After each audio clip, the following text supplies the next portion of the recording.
Hello friends, कैसे हैं आप सब। My name is CA Varun Awasthi और एक बार फिर से स्वागत है आपका मेरे यूट्यूब चैनल में banking talks bye CA Varun Awasthi.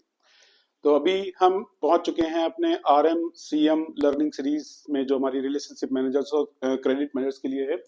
तो उसमें हम आ चुके हैं लेक्चर 16 पे। ठीक है, और लेक्चर 16 में हमारा जो बेसिकली हम अभी कर रहे हैं क्रेडिट अप्रूवल मेमो, और क्रेडिट अप्रूवल मेमो का पार्ट आ चुका है हमारा 8। 9 पार्ट्स में हमने बोला था कि 8 to 9 पार्ट्स में डिवाइड करेंगे, तो 8 पार्ट्स है। इसके बाद एक और पार्ट आएगा, बिकॉज कैम का क्या है, एंटायर जो पूरा रिलेशनशिप मैनेजर्स और क्रेडिट मैनेजर्स की जो लर्निंग सीरीज है, उसका कोर है बेसिकली क्रेडिट अप्रूवल मेमो। कहने को तो हम एक क्रेडिट अप्रूवल मेमो आपको बनाना सिखा रहे हैं, बट एक्चुअल में क्या हो रहा है कि जितने भी क्रेडिट से रिलेटेड एस्पेक्ट हैं, मतलब जब भी आपको कोई लेंड करना हो तो उसमें आपको क्या क्या देखना चाहिए, कौन कौन सी बातों को ध्यान में रखना चाहिए। ठीक है, किस आइटम से क्रेडिट वर्दिनेस बढ़ रही है, किस आइटम से क्रेडिट वर्दिनेस घट रही है। ठीक है, जितना ओवरऑल एक पूरा जो है बुके जो है वो एक कैम होता है बेसिकली। इसकी जो अगर आपने कैम के सारे पैरामीटर्स को अच्छे से समझ लिया तो कैम बनाना is not the sole purpose. Basically आपको उस पर्टिकुलर बोरोवर की क्रेडिट वर्दिनेस को चेक करना आ जाएगा, वही सब डिटेल्ड एनालिसिस इसमें कैप्चर करी जाती है।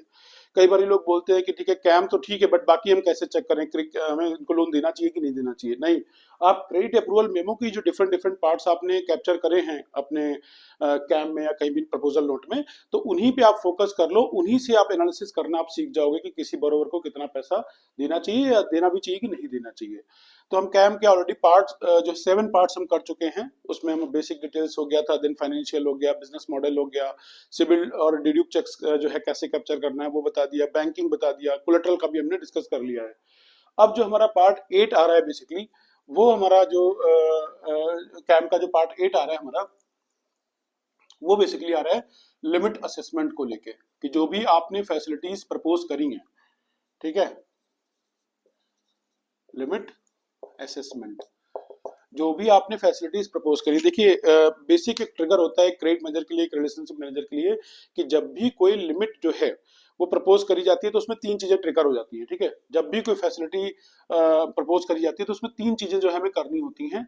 एक तो उसकी बेसिक डिटेल्स उस फैसिलिटी की डालनी होती है कि कितना अमाउंट चाहिए, ठीक है, क्या उसका टेनर रहने वाला है, और जो इस तरह की बेसिक डिटेल्स होती हैं वो, यानी फैसिलिटी टेबल में उसको अपडेट करना रहेगा। नंबर 2 उसका जो रहता है वो रहता है असेसमेंट। असेसमेंट मतलब कोई भी फैसिलिटी जो अगर कैम में प्रपोज्ड है, बरोबर को कोई भी लिमिट चाहिए, तो जो हमारे लॉज बोलते हैं, रूल्स एंड रेगुलेशंस बोलते हैं, और जो बैंक की भी गाइडलाइंस बोलती है वो ये बोलती हैं कि उस लिमिट का हमको असेसमेंट करना पड़ेगा। ठीक है, कि वो लिमिट देने का आखिर क्या सही तरीका है, या कितनी हम लिमिट दे रहे हैं, उसका क्या बेस है, बेसिकली किस बेस पे आपने डिसाइड किया कि इनको ओडी लिमिट 2 करोड़ की देनी है, या किस बेस पे आपने डिसाइड किया कि इनको बीजी लिमिट जो है 3 करोड़ की चाहिए। ठीक है, तो एक बेस, जो बेस होता है, जो कैलकुलेशन क्राइटेरिया होता है, उसको बोलते हैं असेसमेंट। और तीसरा होता है टीएनसी, टर्म्स एंड कंडीशंस, मतलब हर फैसिलिटी से रिलेटेड कुछ स्पेसिफिक टर्म्स एंड कंडीशंस भी होती हैं, तो वो टर्म्स एंड कंडीशंस हमको कैप्चर करनी पड़ेंगी।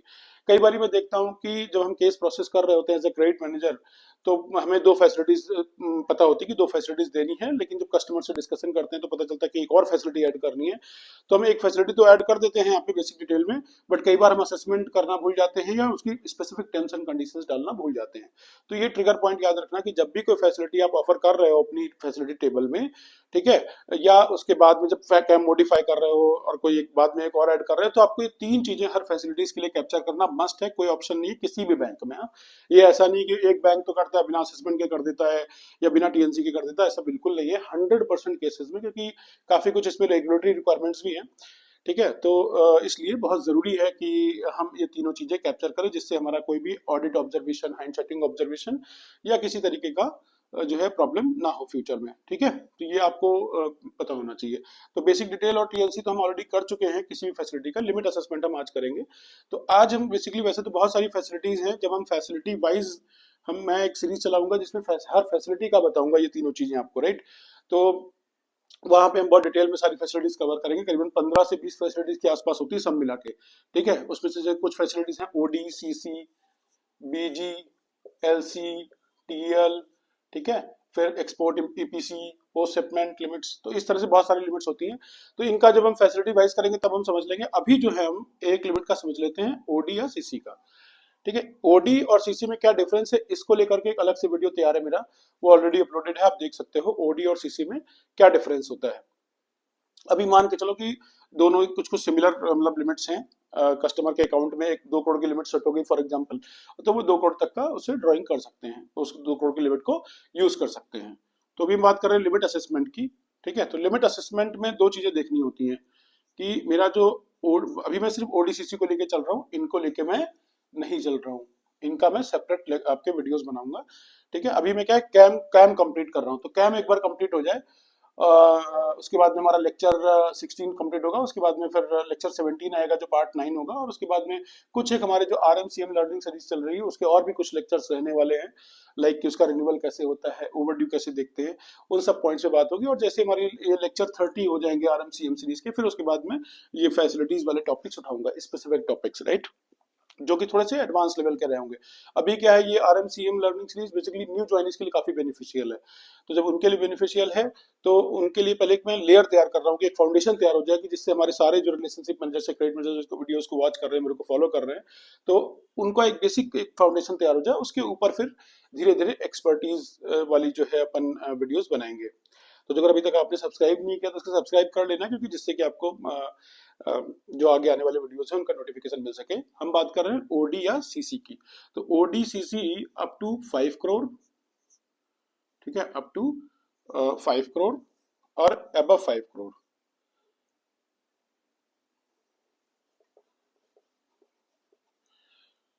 तो हम बात कर रहे हैं ओडी या सीसी की अप टू 5 करोड़ और अबव 5 करोड़। देखो अप टू 5 करोड़ अभी ज्यादातर बैंक्स क्या कर रहे हैं, नायक कमेटी फॉलो कर रहे हैं। नायक कमेटी 1990 के आसपास जो है बनाई गई थी, नायक कमेटी बनाई गई, तो उन्होंने एक असेसमेंट का तरीका बताया कि जो अगर आपको वर्किंग कैपिटल लिमिट्स यानी ओडी या सीसी जो अगर देनी है तो अप टू 5 करोड़ का आप जो है नायक कमेटी लगा सकते हो, बहुत ही सिंपल है। ठीक है, अबव 5 करोड़ में एमपीबीएफ मेथड फॉलो होता है।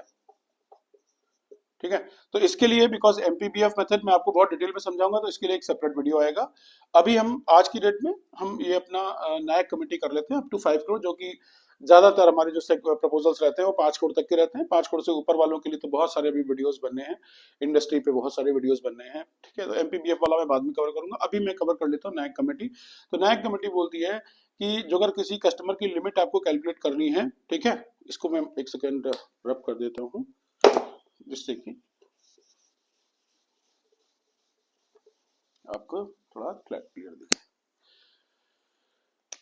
तो नायक कमेटी बोलती है कि जो लिमिट की रिक्वायरमेंट होती है वो बेसिकली होती है, बहुत ध्यान से देखना, प्रोजेक्टेड टर्नओवर, जो भी प्रोजेक्टेड टर्नओवर है अपकमिंग ईयर का इनटू 20%। बहुत ही सिंपल है। जैसे फॉर एग्जांपल जो हमारा एग्जांपल हमारा एक हमने लिया हुआ था कि मनोज ट्रेडर वाला, ठीक है, अब मनोज ट्रेडर का जो 31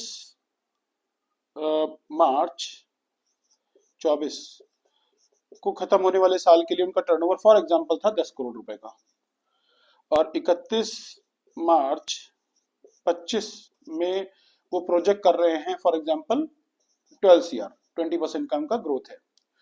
तो 20% का अगर ग्रोथ है तो ये 12 करोड़ हो गया, 12 CR into 20% which is 2.4 CR की उनको हम लिमिट दे सकते हैं। काफी इजी कैलकुलेशन रहता है, बिल्कुल 20% ऑफ प्रोजेक्टेड टर्नओवर। ठीक है, कुछ बैंक्स क्या करते हैं कि जो अगर 2024 का 10 करोड़ है तो उसका एक लिमिटेशन डाल देते हैं कि हम प्रोजेक्शन इससे ऊपर नहीं ले सकते। तो ये 12 करोड़ का जो 12 करोड़ होगा या 15 करोड़ होगा, ये डिपेंड करता है कि उनका इंटरिम परफॉर्मेंस कैसा रहता है, उनके पास ऑर्डर्स उनके हाथ में क्या है, और ये टर्नओवर जस्टिफाइड होना चाहिए बेसिकली। मतलब नेट नेट कहने का मतलब है कि ये प्रोजेक्टेड टर्नओवर है, ऐसा नहीं है कि पिछली बार इन्होंने 10 करोड़ किया था 2024 में और मार्च 25 में बोल रहे हैं हम 20 करोड़ कर लेंगे, तो 20 करोड़ कर लेंगे तो उसका जस्टिफिकेशन क्या है। तो क्रेडिट मैनेजर और रिलेशनशिप मैनेजर को आपस में साथ में बैठ के कस्टमर से डिस्कस करके ये डिसाइड करना चाहिए कि जस्टिफाइड टर्नओवर क्या है। हो सकता है उनका जो इंटरिम परफॉर्मेंस है, इंटरिम परफॉर्मेंस का मतलब फॉर एग्जांपल हम जनवरी 25 में बैठे हैं, तो जनवरी 25 में बैठे हैं तो दिसंबर 24 तक जो टर्नओवर हुई है 9 महीनों में, उसको हम जो है प्रोपोर्शनेट बेस पे देखेंगे कि उससे एनुअलाइज टर्नओवर निकालेंगे। ठीक है, और उनके पास में ऑर्डर्स इन हैंड क्या है, क्या उन्होंने कोई लाइन ऑफ बिजनेस कुछ ऐड किया है, तो वो देखेंगे कि इस साल कितना प्रोजेक्शन जो है वो बन सकता है। अभी आप इस पे हमारा एक है कि how to calculate justified projected turnover, उस पे एक हमारा वीडियो है ऑलरेडी। ठीक है, तो 12 करोड़ का हमने प्रोजेक्शन जो है वो प्रोजेक्ट किया और उसके बाद 20% लिमिट आ गई। ये भी हो सकता है कि जैसे 31 मार्च 25 का 2025 का हमारा टर्नओवर 12 करोड़ है, अब ये हो सकता है अभी मार्च 25 चल रहा हो। ठीक है, मार्च 25 में हम लोग बैठे हों, तो मार्च 25 में बिकॉज हम बिल्कुल क्लोज आ गए हैं और जो भी हम सैंक्शन करेंगे लिमिट्स वो नेक्स्ट ईयर के लिए यूज होंगी, तो हम 31 मार्च 26 का भी प्रोजेक्शन ले सकते हैं।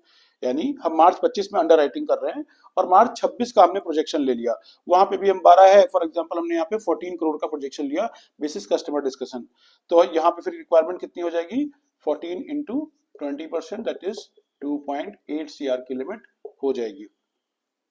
ठीक है, तो ये तो बेसिकली टर्नओवर मेथड से एक सिंपल तरीके से हमने कैलकुलेट करके बता दिया कि आपकी इतनी लिमिट बनेगी। ऐसे ही सारी लिमिट्स की जितनी भी लिमिट प्रपोज है सबका एक असेसमेंट टेबल होना चाहिए कैम में, दैट इज मस्ट, कोई ऑप्शन नहीं अपने पास में है।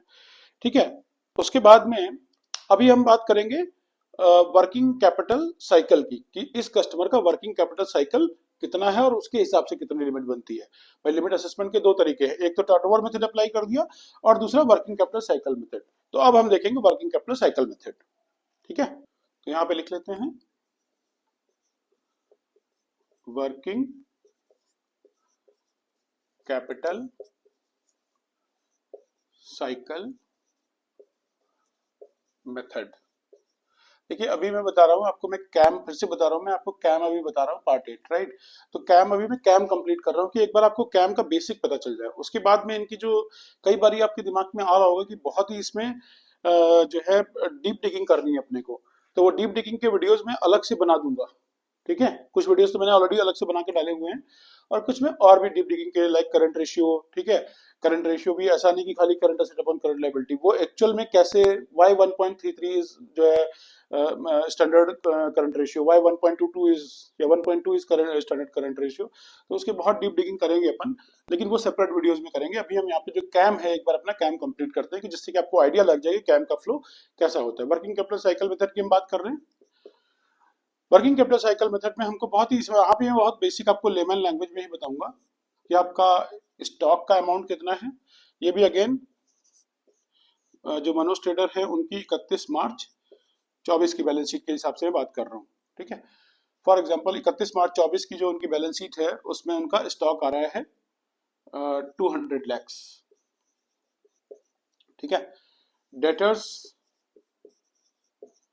उनके आ रहे हैं फॉर एग्जांपल 100 लैक्स। ठीक है, और क्रेडिटर्स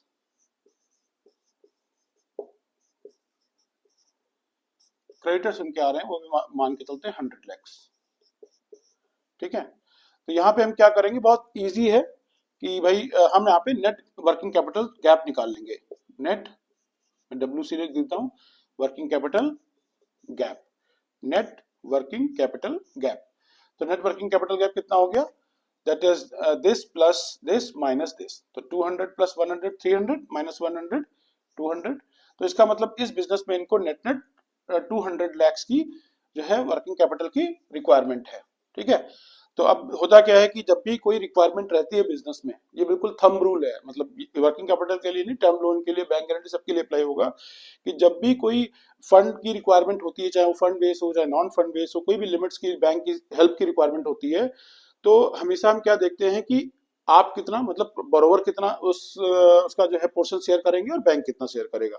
फॉर एग्जांपल एक बिजनेस को चलाने के लिए जो हमारा एग्जांपल है उसमें 200 लैक्स की रिक्वायरमेंट है, तो इसमें दो पोर्शन हो जाएंगे, एक हो जाएगा प्रमोटर का, यानी जो प्रोपराइटर है उनका, या पार्टनर्स हैं या डायरेक्टर्स हैं या फर्म है उनका खुद का, और दूसरा हो जाएगा बैंक का।